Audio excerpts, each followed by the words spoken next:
Grüß euch. Ich bin einmal wieder im Wald.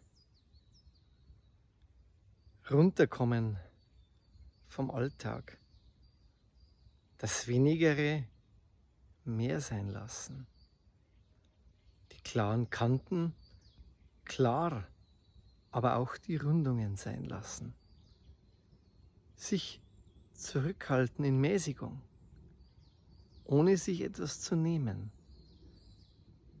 Ganz man selber sein.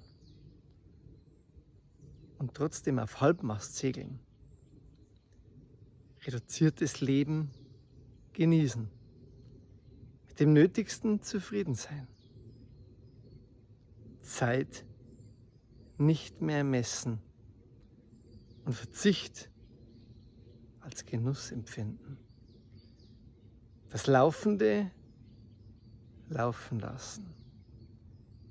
Genuss zweifelsfrei annehmen, wenn er sich ergibt und aus sich selbst Kraft schöpfen.